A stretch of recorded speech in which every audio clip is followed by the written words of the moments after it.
But welcome everybody to today's wisdom talk on a really wonderful topic of the soul's golden hour. And I'm so excited to share that in alignment with our topic for today, we've got our golden boy as our as our host and speaker for today. Ramananda is not unfamiliar to Wisdom Talks and Think Gita. He is actually a co-member of the team. Just maybe for whoever doesn't have a background on Ramananda has been studying the Bhagavad-gita since 1994. He spent a decade as a monk in Scotland and sharing wisdom around the UK, and now lives in Leicester with his amazing wife and three boys. Whether living in the Scottish Temple or during school runs in Leicester, he stayed committed to two things. One, sharing wisdom and living wisdom with his heart, and two, taking advantage of the soul's golden hour. And now Okay. this key member of the Think Gita team is here to share more about his life and something that he loves daily, which is the power of early mornings and taking advantage of this golden hour. So without further ado, I'd like to welcome our golden boy, Ramananda. Welcome, Ramananda. That is the first time I've been called the golden boy. It Thank it you. it aligned perfectly with the topic for today. Thank you. Thank you very much. Hare Krishna. It's good to be here and it's nice to see so many people here. Yeah, so how to proceed? How yeah. So we've got such a wonderful topic of taking advantage of the soul's golden hour. And maybe we can start with a personal question on what is your and for everybody that's joined this talk, first, please to send questions as they come to your mind. Please share them in the chat. If you don't want to share them on the chat and want to ask it, just raise your hand or there's functionality there, and we'll spotlight you and you can ask your question. But yeah, so maybe on this topic of the soul's golden hour, it's for everybody. It's taking advantage of the early morning or early parts of the morning in order to kickstart or have a really wonderful spiritual start to the day. And maybe Ramananda, you can share with us something personal about your life and what does your typical morning look like? And for most people, have you always been a morning person? No. Well, actually, okay. You're talking about always. I mean, I could give you some real horror stories because I wasn't always a monk. And prior to my becoming a monk, which, like you say, it was actually 1995 that I became a monk. I started my journey in studying the Bhagavad-gita, and my journey in bhakti yoga that began in 1994. But I became a monk in 1995. So at that time I was 21 years old, and prior to that, I was about as far away from being a monk as you can possibly be. And I used to see a lot of very, very early mornings. The problem is that they usually came at the end of a very, very, very long night. So, we're not going to get into too many of the horrible details that were involved, but we would be up all night long. We would go out on a Friday night or a Saturday night, and the early morning was kind of the end of the day for us, rather than the beginning of the day. That was the end of the day. It was, you knew that it had been a good night if you saw the sunrise at the end of it, and it was very hedonistic, very, very hedonistic. And I So guess the I that's a part of it is that you have to see the dark to understand the light, or you have to see the other side to then understand what's a hedonistic life. It's true. It's true. And but yeah, the ideal thing, the ideal sort of lifestyle is to begin the day in a very, very positive way. I think last time, maybe the last time I was here, or at least one of the times when I was here doing a talk, we were talking about the principle of foundations. Um, and that was more in a general sense. We were looking at it in a very sort of general sense of building positive foundations. But what we're really doing today is looking at it in a very specific way, that this is one very, very powerful foundation that we can all build, um, that really helps us to have a very positive, healthy, and fulfilling life, not just spiritual life, but a very powerful and fulfilling life. Just want to say as well, it's great to see so many people here. No pressure at all. But if anyone is able to put the cameras on, it's really good to see people. But if you're not able to, don't worry about it. Don't run off just because I said that. But it'd be, if anyone's able to, it's always nice to see a few faces there. There you go. There's Romney. Hare Krishna. Um, so, yeah, you asked, what does my morning look like? Well, what I will say, and hopefully this can be a little bit encouraging to everyone here, is that there's within our spiritual journey, there is the ideal and there is the real. And sometimes the real is not completely ideal, but we do the best we can. So my ideal morning, and this is something that I learned for 10 years, living as a monk in Scotland, as in an ashram. We used to get up at 4 o'clock in the morning, and we would spend about 5 hours every morning deeply engaged in meditative activities, mantra meditation, studying sacred wisdom texts, doing kirtan, having discussions, and it would be a very, very, very deep, very comprehensive, very extended experience. And actually, that after I was a monk, I spent about 10 years at our temple in Scotland. I was a full-time priest in the temple.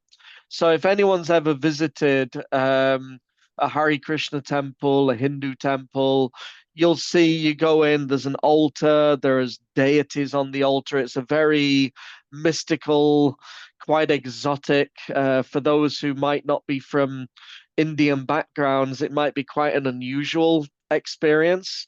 But that was my service for many, many years. I was the priest of the temple, and I was taking care of the altar, taking care of the worship. And that meant going up and unlocking and setting everything up at about 3:30 in the morning. So what I would do for a long, long time, I actually got up at 2 o'clock in the morning for about 10 years. I'm not recommending this. I'm not suggesting everyone should do this, but it's just to give you a little background on my own experience. I would get up at 2 o'clock in the morning and I would do about an hour mantra meditation and then go up and do my temple duties. So for a very long time, I've had this sort of principle of the early morning being a very, very important part of my life. Now, that's the ideal. For me, that's the ideal. Get up really early in the morning and have a really long, deep, um, powerful experience of meditation, study, absorption, and spiritual energy. That's the ideal. Now, the real might be a little bit different. The real might be that we might have an hour if we're lucky, if we're engaged in a very high pressure job, or we're at university and, we've got so many things going on in life, then we may not necessarily be able to have such an ideal situation. So within spiritual life, you've got the principle and you've got the detail. The principle is start your day as early in the morning as possible with a good spiritual experience. The detail is according to who each one of us is as individuals, that might look different from person to person. So yeah, let's just hand it back over to you. And also, like we say, any questions, any reflections, anything that comes up, please share it in the chat room. What's the best sleeping routine? Good question. Yeah, so okay, if I could just answer that question since it's there. So the thing is, if you're gonna get up early in the morning, you've got to go to bed early in the evening. So what we're suggesting is not that you stretch yourself and deprive yourself of sleep, but it's be sensible and be balanced. Now, this is Think Gita, right? This is the Think Gita platform. Why is it called Think Gita? Because we're thinking, speaking, and learning about the principles, the practices, and the teachings that are there in the Bhagavad-gita, which is a foundational text of yoga wisdom. What is it that the Bhagavad-gita says? It says that a yogi should be balanced in eating, sleeping, recreation, relaxation, and working. And the Bhagavad-gita also says that a yogi should not eat too much or eat too little, shouldn't sleep too much, and shouldn't sleep too little. So Bhagavad Gita really encourages balance and sensible, healthy approaches to life. So if you're going to get up early in the morning, we need to get into the habit of going to bed early at night. We can get into that a little bit more, but just so that I'm not talking and talking and talking and talking, I'll just hand it back to Mehul for a moment. If you'd like to reflect anything back or Thank you. steer the conversation. Sure. Thank you so much. That was really helpful. Really helpful to understand that there's an ideal, but then there's also the realistic or the real, and it's pretty much a spectrum that we fall within, and the goal is to try and get closer and closer to the ideal, while also not neglecting the body, still making sure that we're taking care of what we need to take care of to get to that ideal.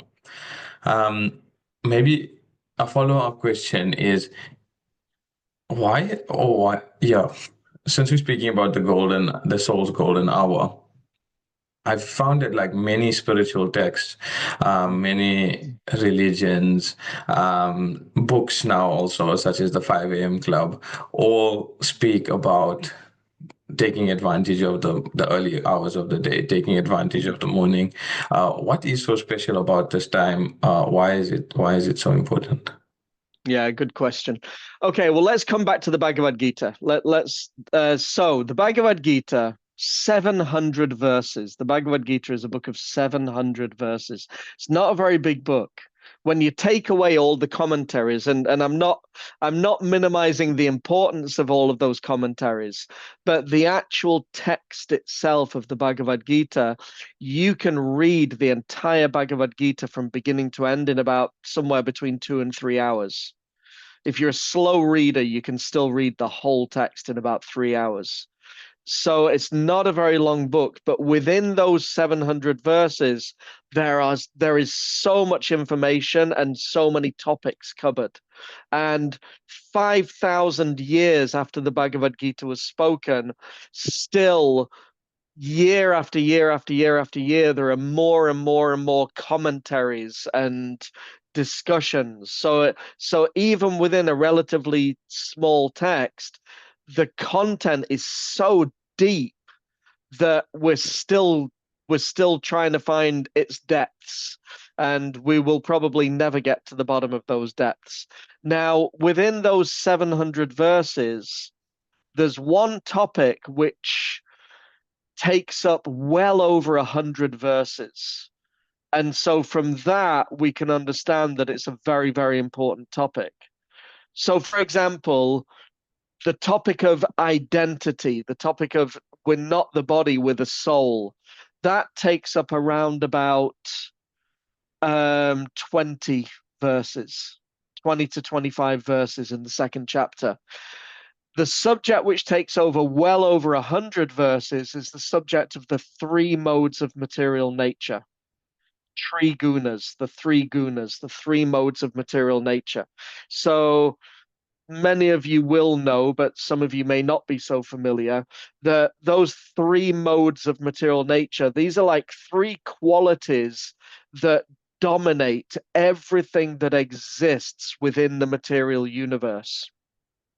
Every single thing, whether on a physical or a subtle, a metaphysical, on every level within the material universe, those three qualities of material nature are always present and they're always influencing everything. So those three qualities are sattva, rajas, and tamas. And their English translation generally is given as goodness, passion, and ignorance. So you can probably guess that of the three, the one that the Bhagavad-gita encourages yogis, spiritualists, and even those who want to be successful in their material life to cultivate is the mode of goodness. The Bhagavad-gita really encourages us as much as possible to influence our life with the mode of goodness. So, for example, the food that we eat is in the mode of goodness, passion, or ignorance. In the mode of passion, the word that the Bhagavad-gita uses is the word too, T-O-O. Too much salt, too much chili, too spicy, too hot, too this, too that, too the next thing. Anything that's too much of anything, that's the mode of passion. And then the mode of ignorance is food which is stale, putrid, decomposed. Food of a non-vegetarian variety is considered to be in the mode of ignorance. And then food in the mode of goodness, that's like fruits, vegetables, ideally ahimsa, non-violent dairy produce, sweet, juicy, fatty, healthy, fresh, organic food. That's all in the mode of goodness. And there's activity in the mode of goodness. There's determination in the mode of goodness. There's austerity in the mode of goodness. Bhagavad Gita gets into all these things. Now, the day itself, excuse me, the 24 hours of the day are also divided up according to the three modes of material nature. So you can probably see where this is headed. So from midnight till 8 a.m. is considered to be more influenced by the mode of goodness. From 8 a.m. to 4 p.m., there's more of a presence of the mode of passion. And from 4 p.m. to midnight, there's more of a presence of the mode of ignorance. Now, at every moment, every second, all three modes are always present. So for example, you go into London town centre at 2 o'clock in the morning, you're probably not going to see too much of the mode of goodness. You're going to see a lot of the mode of passion and ignorance. People are coming out of nightclubs, or they're still in nightclubs, and they're, running around the streets going crazy. So there's mode of passion and ignorance is there even in the early morning hours. But generally speaking, those early morning hours have the mode of goodness is more easily accessible at that time for those who want it. If you want the mode of goodness, it's more easy to grasp at that time in those early morning hours. And so, and the mode of goodness. Now, the goal. I'm sorry if I'm going on a little bit. I'll kind of finish in a second, then hand it back to Mehul, or if anyone's got any questions. But what was I going to say? Yeah. So the goal of spiritual life is not to be in the mode of goodness. The goal of spirituality is to enter into a realm of transcendence. And transcendence means to be above the modes of material nature. Transcendence means to be completely within spiritual energy. The modes of material nature is all about the material energy. But the best platform, the best foundation to stand on so that we can step up to the realm of transcendence is the mode of goodness. And so the more we engage with the mode of goodness, the easier it will be for us to step up into the realm of transcendence. And so practicing spiritual activities in those early morning hours, surrounded by the quality of goodness, means that our spiritual activities have more potency. They tend to be more effective, more potent at that time, because they're not as distracted by other things that are going on around us. Okay, Mehul, I'll hand it back to you for a second because I'm a bit of a motor mouth at times. Thank you so much for sharing. That was extremely interesting to actually understand the reasoning behind why the morning is so important, especially in terms of the way you said it, as related to the modes of nature. I recently found out that guna is directly translated in English to as rope, Oh, and rope, and why it's quite ideal is because this rope binds you to a certain quality of life. And as you've mentioned, if you want to harness or make the most of the mode of goodness, then you can get attached to that rope of goodness, mm, and then uplift the quality of your life to that mode of goodness. Yeah, so thank you so much for sharing that. yeah. um, I know we've spoken about the Savers framework. Do you feel like you want to speak about the Savers framework Oh, now yeah. and Yeah. how to link the Savers framework? And because the Savers framework speaks about a lot of things like silence, Yeah. affirmations, um, and I feel like these things all relate really nicely to a good morning Mm, practice, which would be helpful if you'd like to share more about it. I know it's quite a big topic, but mm. yeah. Yeah, let's look at it. Just before we go there, because Deepak asked a question, what about fermented food, yogurt, kefir? So that's that. The thing about anything is the principle, the main difference between the mode of goodness and the mode of passion is this too much principle. So kefir, yogurt, dairy products, and we won't get into the whole should we or shouldn't we take dairy products. The ideal principle that's recommended in the path of bhakti is to use products that are within the category of ahimsa. So as much as possible, we encourage that. That's definitely the ideal thing. And there are more and more and more and more ahimsa dairies around the world. But just the principle of kefir, yogurt, it's in the mode of goodness. But if we take too much, then that would be in the mode of passion. So it's not a lot of the time, it's not what we eat, but it's how much we eat. And it's how we eat it that sort of determines whether it's mode of goodness, mode of passion.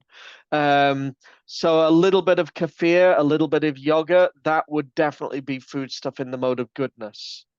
But as soon as we start taking too much of anything, then that indicates that the mode of passion is coming in. So, for example, chili. Chili is generally considered to be in the mode of passion, but a little bit of chili is okay, and it's not necessarily going to mean that the food is not sattvic. A little bit of chili for to help with digestion and to give a little taste is okay, but too much chili, that's the mode of passion. So this is very often the principle. So Maybe yeah, coming. before we go into savers, since we're speaking a lot about the mode of goodness and the modes and how they affect us, especially in the morning, would you like to share a little bit about how I know you said earlier that the goal is not to be in the mode of goodness. The goal is to transcend the mode of goodness. Do you want to share how we can transcend the mode of goodness, especially in the morning hours? Well, that's what yoga's all about. That's the whole point of yoga, is transcending the modes of material nature. The word yoga itself means to connect. It means to reconnect. Uh, the first thing that we learn in the Bhagavad-gita is, I'm not this body. I'm the soul. I'm the spirit. That's me. That's who I am. That's my identity. And the process of yoga is about me, the spirit, becoming reconnected with God, Krishna, the divine, whatever word and term you feel comfortable using. But the whole point of yoga is becoming reconnected with that original source of everything. And that's transcendence. When we're reconnected with the transcendent reality, when we're reconnected with that spiritual energy, that's transcendence. And the practices of yoga are all about achieving that.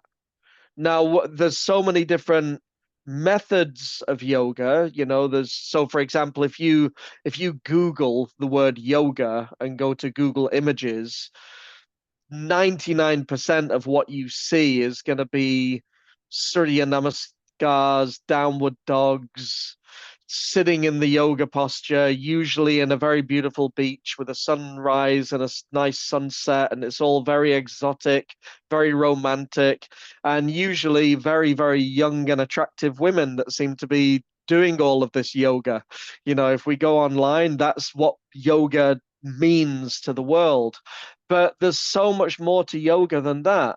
And a lot of the time, what we call yoga, and don't take this as a discouragement. If you're a yoga practitioner and you're doing Surya Namaskars and downward dogs and lotus, keep doing it, because it's a very, very good way to balance the life airs, establish good physical health, gain control over the mind and the senses. It's a very, very good way to help achieve those goals. So please do keep doing it. I could definitely do with doing a bit more of it myself. Um, but a lot of what we call yoga is is more of a preparation than the actual yoga itself. So, for example, if we look at Ashtanga yoga, now Ashtanga yoga is basically the origin of what we now call hatha yoga. Or I don't know, there's so many different schools of yoga nowadays. They've got so many different names. But what we call hatha yoga, which is the stretches, the postures, the breathing, the physical part of yoga, the original version of that is called Ashtanga yoga. And Ashtanga yoga literally means the 8 limbs of yoga. So there are 8 aspects to yoga. And the first 2 aspects are asana and pranayam. Sorry, you're getting my little signs up on the screen there. Can do some really cool ones when you start going for it. You get lasers and fireworks going up on the screen. But yeah, so asana and pranayam, that's like breathing and postures.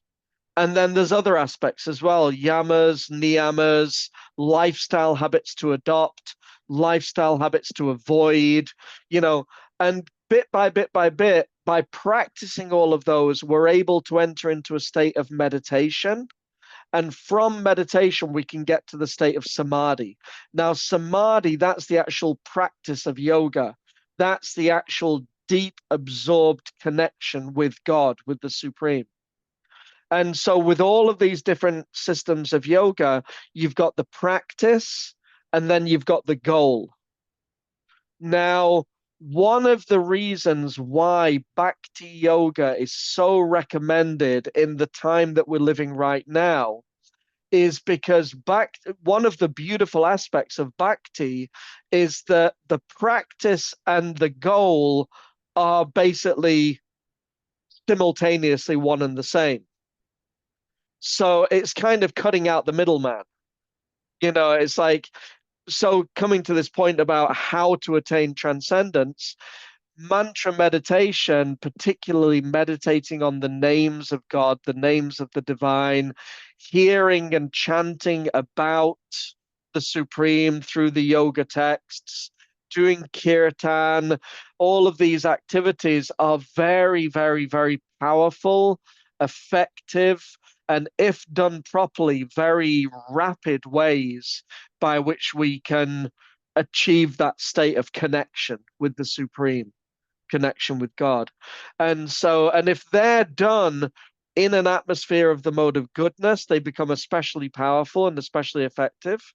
And if they're done in the early morning hours, that then forms a foundation which will actually continue to affect and influence us throughout the whole day.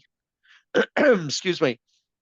So if we build if we sort of establish a consciousness of spirituality, transcendence, connection with God, connection with the Supreme in the beginning of our day, that then continues to have an effect on everything that comes after it.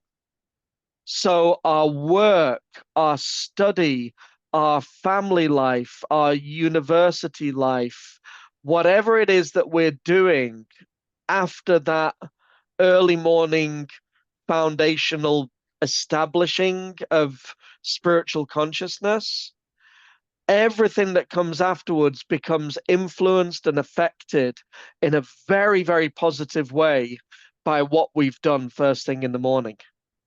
So it ends up changing. It's like we have this expression, change your life.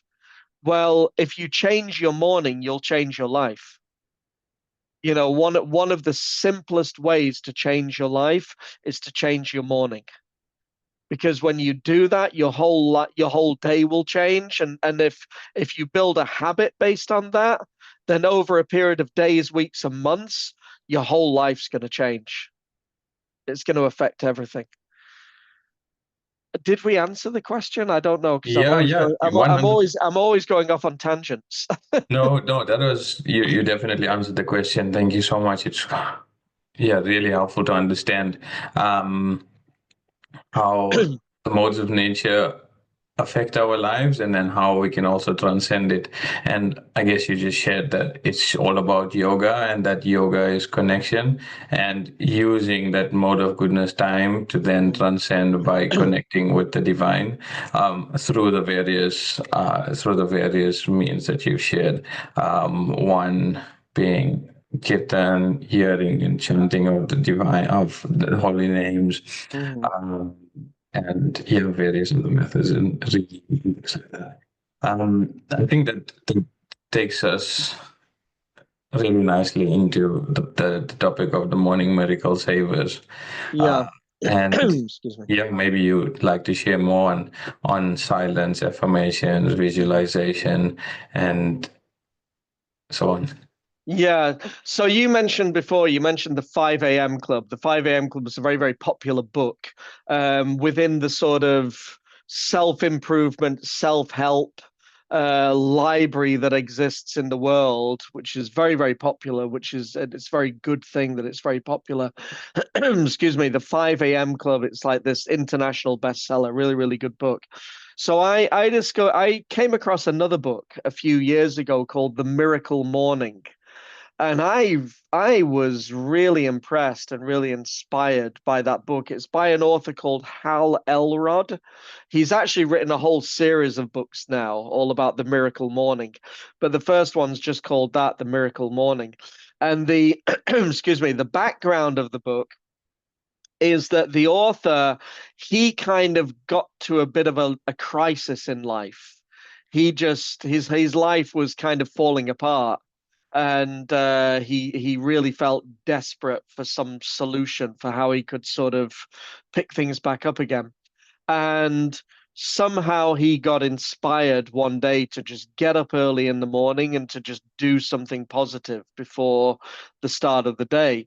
And his experience was that he kind of accidentally found the exact combination of things that for him meant that from that point on, his whole life changed. And a lot of people have adopted the same principles, and they've also found that it's had a very positive effect. Um, so he calls these the savers. Savers. Now, I don't necessarily practice all of these all the time, but I would say that there's a lot of value to be gained from knowing what these savers are and seeing how we can implement them, and also seeing how we can engage them within a yoga practice. So the savers are, so it's SAVERS, savers, and it's silence, affirmations, visualization, exercise, reading, and he calls the last one scribing because he needed to create an acronym. So, so the last one's scribing, but basically it means writing. And those, what is it, six? SAVERS, so six things. Those six things done as a regular activity form a very, very powerful habit. Now, what would those six things look like within a yoga practice? So, we'll go through them in order. Now, silence is an interesting one because within the Bhakti yoga practice, which is what I'm practicing and which is what I've come to share with you, within Bhakti yoga, silence means not to talk about anything which is going to distract us from the main goal.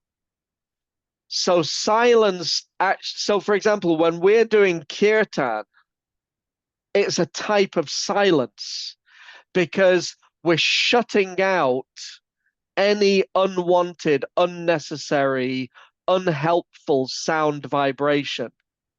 We're becoming silent to anything which is not going to help us in our spiritual journey. And we're only giving attention to those things which will directly purify the heart and mind and allow us to become connected with the Supreme. So, for example, the mantra which I chant, the Hare Krishna Maha Mantra, Hare Krishna, Krishna Krishna, Hare Hare, Hare Rama, Rama Rama, Hare Hare, is actually a form of silence because it's becoming silent to anything mundane. So that's how I would engage that principle of silence. But there's also a lot to be said for just be quiet for a few minutes. Turn off your phone, turn off the internet, turn off notifications, turn off social media, and just reconnect with the world around us and just reconnect with ourselves. So there's also a lot to be said for actual genuine silence as well. It really, starting the day with a sense of just contemplation and stillness and peace is also a good foundation for a segue into our mantra meditation. Affirmations. So for a bhakti yogi, affirmations. So, there's a lot of book about I won't get it now because I don't want to distract, but I've got some books about affirmations here. And you can go online and Google affirmations. I am successful. I am the best version of myself. We tell ourselves these things. We say these things out loud. It actually helps to create a very positive, confident energy within ourselves. They've been proven to sort of be effective in success, approaches to success and career and so on. So they have their place. What would that look like for a Bhakti yogi? So I am not this body. I am an eternal part and parcel of the Supreme Soul. It's like we have some Sanskrit Sanskrit affirmations which we chant. Um, Naham vipro na cha narapatiya na pivaisho na sudro naham vani na cha grihapatiya no vanasto yatyava kintu projandikila paramananda purnamritabde gopi batu padakamaleo das das anudas. I am not a Brahmin. I am not a Kshatriya. I am not a Vaishya. I'm not a Shudra. I'm not a householder or a brahmachari or a sannyasi or a vanaprastha. I'm none of these titles. I'm none of these categories. What am I? I'm the servant of the servant of the servant of the servant of the devotees of the Supreme Personality of Godhead. Trinadapi Sunichena Tarodapi Sahishnuna Amanina Manadena Kirtaniya Sadahari. One should chant these names of the Supreme in a humble state of mind. I should think of myself as being humble, insignificant, not insignificant in a derogatory sense, but I'm just a small part and parcel of God. I shouldn't be proud or puffed up or have a big false ego. I should develop qualities of humility and pridelessness and meekness and mildness. And in that mood, I can become completely absorbed in chanting the names of God. So many beautiful affirmations are there within the Bhakti Yoga tradition. Visualization. So I'm looking at the camera now, but just above my camera, I've got a beautiful photograph of the temple room. For anyone who's been to the temple that we have in Soho Street, there's a beautiful altar there with all beautiful images of the divine images of God. I'll tell you a nice story. One of my mentors, when he was a monk many, many, many, many years ago, every day he had a practice. He would stand before the altar and he would just memorize every detail that he could find on the deities on the altar. He would memorize what jewelry were they wearing, how were they decorated, what outfits and clothes were they wearing. He would establish this image of the Supreme within his mind. And then during the day, when he went out and he did his various duties, he would stop every now and again and just stop, close his eyes, and bring back into his mind that visualization of the image of the Supreme. So in that way, we can engage the practice of visualization by meditating on the form of God, the form of the Supreme. Exercise, we should do it. We should look after the body. Yoga, kirtan, walking. These are exercise in the mode of goodness. There are certain exercises which are in the mode of goodness, and caring for the body, taking care of the body, is very much recommended within the Bhagavad-gita. Look after the body, keep body and soul together. I need to do a lot more of that. If you could see, I don't look too bad on the screen, but if you saw me in person, you would say that yogi needs to lose a lot of weight. So I need to do a bit more exercise. So exercise is there, it's important. What else? Reading. So reading, studying. It's like you can see behind me, there's all these library of books where we can absorb our mind, absorb our intelligence, absorb our consciousness in so much wonderful information about God, the universe, the nature of the world. So much wonderful information has been given in the Bhakti yoga tradition, in the whole yoga tradition. And yeah, we should absorb our mind, absorb our consciousness in thinking of those things. Um, Krishna says in the Bhagavad-gita, whatever one remembers at the time of leaving the body, that will determine the next destination for the soul.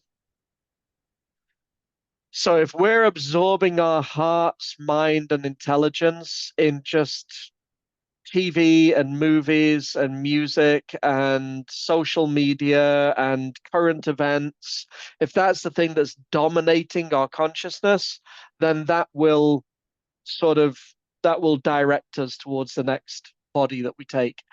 But if we're absorbing our mind and intelligence in thoughts of the Supreme, then that can be our destination.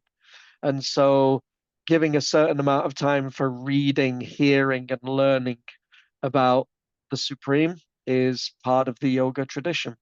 And the last one is writing, journaling, recording our thoughts. It's a very, very powerful, therapeutic, very, very beneficial experience. It allows us to gather our thoughts. Now, that's a segue. I think I just saw a question come up. Where is it? Questions. Sorry? There's two questions. Uh-huh. Maybe Should I we'll go read in them or order. well, I Yeah. was going, How go do on. we change? How do we change our mindset in order to change our mornings? How do we change our mindset in order to change our mornings? Um, is Rena there? Is Rena able to? Rena, are you able to sort of expand on that a little bit or share anything? Don't worry if you're not able to. I can see you there on the screen, but I don't know if you're able to unmute or share, just so that I can get a sort of clearer understanding of the question. Um, how do we change our mindset? Well, for me, I would say the more that we hear, let me just see if I can't unmute. Okay, no problem. How to overcome laziness, etc. The more that we hear about these things, the more we become inspired and motivated to act on these things. Now, I'm going to combine a couple of questions here, if it's okay, because I think that they're very much interconnected. Romney's asking that for some, life is so busy that going to bed at a good time becomes difficult. What can we do to help us overcome the situation? Let's look at it more in the sense of we don't always have that much time at our disposal. How can we make the most of the time that we do have so that we can have a positive effect on our life? Going back to this story of the miracle morning and this author who sort of found these activities changed his life, what he did, so there's those 6 things, he did 10 minutes of each, 1 hour every day. And just 10 minutes of each, he found there's another book which I would also recommend. It's not a yoga book, but it's another really inspiring book. Some of you may have heard of it. It's called Atomic Habits. I think the author's called James Clear, if I remember correctly, but you need to check that. And what that means is something very, very small done regularly over a long period of time ends up making a very, very big difference. So even if we just do 10, 15, 20, 30 minutes a day, but we do it every single day over a period of time, it ends up making a huge, huge difference to our lives, a huge difference. So even if we can just have a very, very short morning program every day where we may not even be able to incorporate all of these different principles, but we incorporate some of these principles, but we have a sort of regulated standard morning program that we use as the foundation for our day. So for example, you might decide to chant one round on mala, like japa mala, on beads, 10 minutes every morning, chanting and meditating for 10 minutes. And then you might read 4 or 5 verses from the Bhagavad-gita, and you might just reflect upon those verses and meditate upon the meaning of them. That might be a 20 or 30-minute morning program. Doesn't sound like a lot, but if you do that every single morning, then over a period of weeks and months, you'll see your whole life changes direction. So even if we don't have a huge amount of time, even if we just give a little bit of time every day, it it can change our lives in extraordinary ways, extraordinary ways. And just coming back to this point of how can we change our mindset, the more, well, first of all, doing it changes the mindset. Now, that might mean that in the beginning, we might feel that we're sort of, you know, walking through mud. Sort of, it's like we feel like we've got weights on our feet as we're sort of getting into the swing of things. But actually doing the activity helps to change the mindset. But the other thing is that by regularly hearing from and associating with those who do have that inspiration, who do have that mindset, then that can help to change our mindset. And there are some things that we can do even outside of the morning program. So, for example, when we're on our way to work, when we're on our way back from work, when we're cooking, we can listen. There's so many amazing podcasts and classes and lectures and seminars and so many things we can be listening to, recorded kirtans. We can be filling up the consciousness with so much inspiring sound vibration that by the time we wake up in the morning, it's like, wow, I'm actually feeling motivated. I'm feeling driven. So the more we can expose ourselves to that, the more inspired we'll be. I realize that we're kind of getting close to 9 o'clock if you're in the UK, so I don't want to go on too long. One thing I would like to say, if it's okay, just very, very quickly.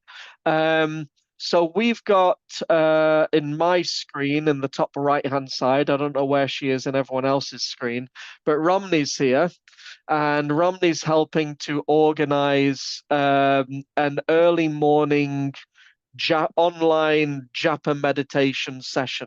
It's every morning from is it 5 till 7, Romney? Is that correct? I don't know if maybe Snehal or whoever's controlling things in the background can unmute Romney, and you can just give like a 2-minute pitch. 2-minute pitch. Thank you so much. Okay, 2 minutes. So we have Monday to Friday. Monday, Tuesday, it's from 6 till 7. And on Wednesday, we start at 5 o'clock till 7 o'clock. And from Thursday and Friday, we do 6 to 7. So we try and bring on a senior devotee to do the 5 a.m. Morning japa session. And he also gives us some gem advice on, what it means to us to do meditation. And just to clarify on your comment there, Prabhuji, is that once you do start, it becomes a habit and it's an addiction. It's a very beautiful addiction, and you just want to carry on doing the chanting. And the more association you have with people, the more it gives you the energy to, take the Lord's name. Yeah, so it builds a really good habit. And I'm going to stop in a second, hand it back over to Mehul, but I just want to address one other question that's there. So I hope I'm pronouncing your name correctly, Mirnalini. If I'm not pronouncing that right, please forgive me. How to overcome the voice that says sleep for 5 more minutes? Well, one thing is to establish the intention the night before. And actually a very effective, you'd be surprised how effective this is. There's an effective psychological technique that you can use that as you are falling asleep at night, you just say to yourself, I am going to wake up tomorrow morning feeling enthusiastic and positive and inspired to get out of bed right away and to absorb myself in my spiritual practices. It's like an affirmation. I'm going to do this. I'm going to be positive. Whatever mood I'm in right now, I'm going to wake up tomorrow morning in a positive, enthusiastic state of mind. And if we practice that night after night, then bit by bit, that early morning hit the snooze button voice starts to fade into the background. So that's something that we can try. Okay, Mehul, back over to Yes. you. Sorry that I've gone on so much.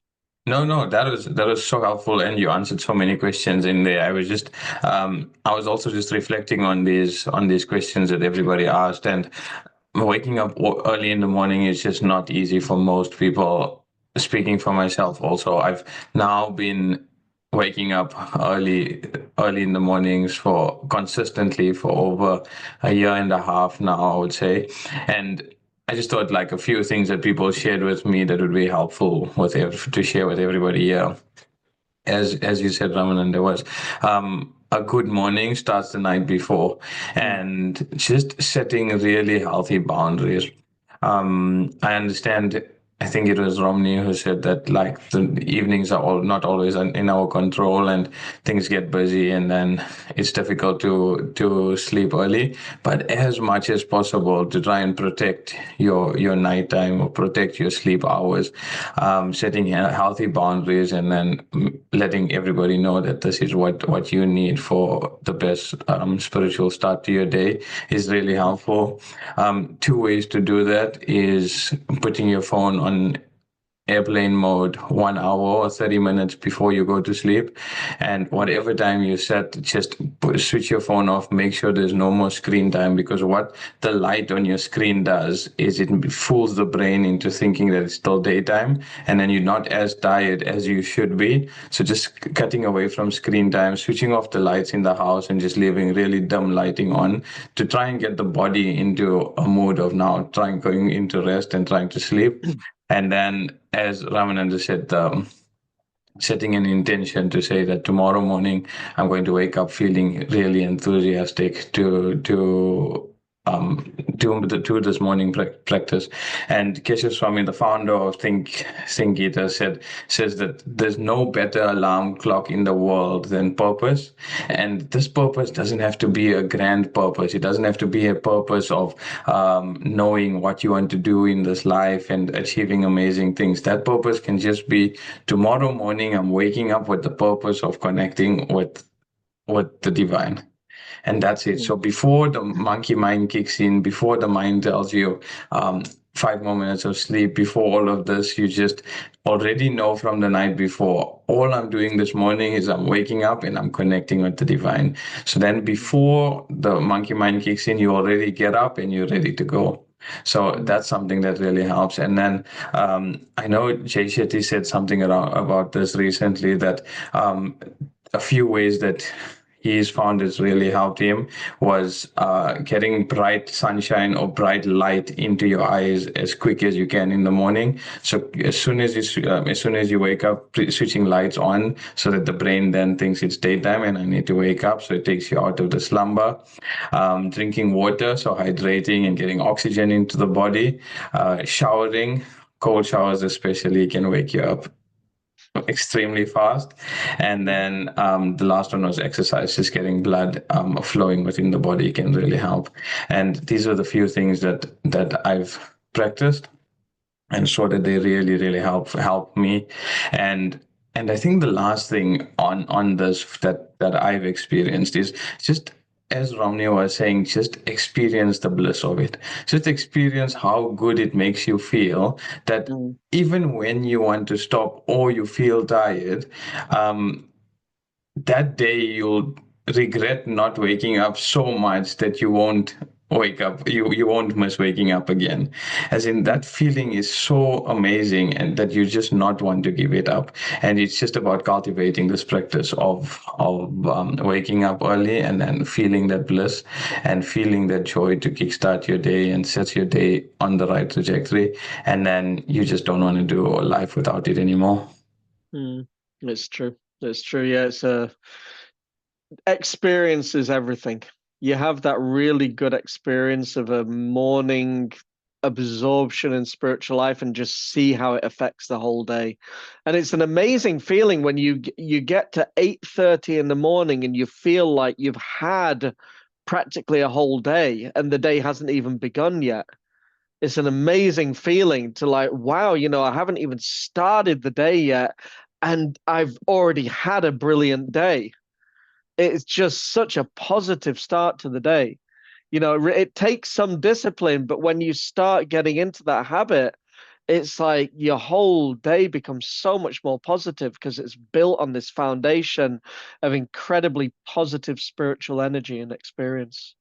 I could not agree more with that, because after I've started learning about this morning program and doing a really deep spiritual morning spiritual practice, as soon as the practice is done, I feel like I've loved the whole day already, and then it just feels like anything I do after that morning is just bonus. So Exactly. and that the morning is just starting, and now everything else is just bonus, and that's such an amazing way to start the day instead of starting the day on the back foot. I know we're 4 minutes over, and I'm sorry that we're 4 minutes over, everybody, but I just thought it would be nice to share and answer these questions, at least from a personal and practical perspective. But I also want to just take this opportunity to once again thank Ramananda for being with us again, for all the amazing work that you do within Gita, for being with us this evening and sharing your wisdom. We really, really appreciate it. And something that was amazing for me that you shared was change your morning and it will change your life. And if there's one takeaway for everybody today, is just try your best to change your morning and it will change your life. And maybe we don't have to do anything grand, just 5 minutes earlier today. Sleep 5 minutes earlier today and wake up 5 minutes earlier tomorrow.